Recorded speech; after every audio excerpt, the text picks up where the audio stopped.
How do fire alarm systems work? A fire alarm system's main purpose is to detect fires and quickly notify both the occupants of the building and emergency services from a central station monitoring service.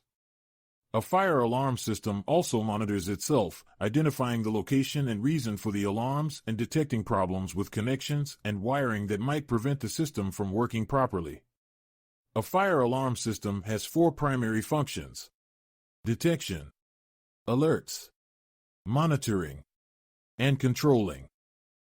A fire alarm system consists of many components, including fire alarm control panel, initiation devices such as pull stations, smoke and heat detectors, duct and beam detectors, water flow and tamper switches, notification devices, including strobes and horn strobes, dialer and communicator, and NAC power supplies.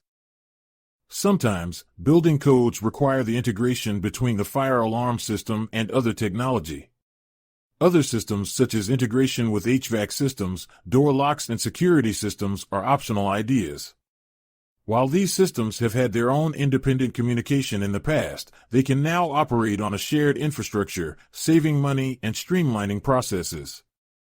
Examples of systems commonly interfaced with the fire alarm system are extinguishing systems, such as automatic sprinkler and clean agent systems, elevator recall, kitchen hood suppression systems, HVAC and damper control, door locks and release, security systems, mass notification systems, and bidirectional amplification, BDA.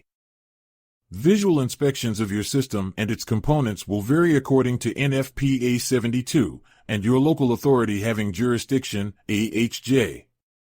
Your control panel should be checked weekly to confirm that the system is working correctly and is in normal condition. Testing should be completed annually at a minimum, per NFPA 72, but can vary based on your insurance and the local AHJ.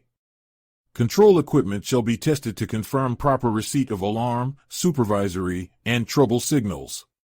All initiating devices, secondary power supplies, and audible/visual devices shall be checked for proper operation. You must maintain the components of your fire alarm system according to the manufacturer's recommendations. How frequently maintenance is performed also depends on the environmental conditions as well as the kind of equipment you have. How often the system components are cleaned depends on their location and the manufacturer's recommendations. Thank you for watching our video. If you have any questions regarding your fire alarm system, please feel free to reach out to our team of experts.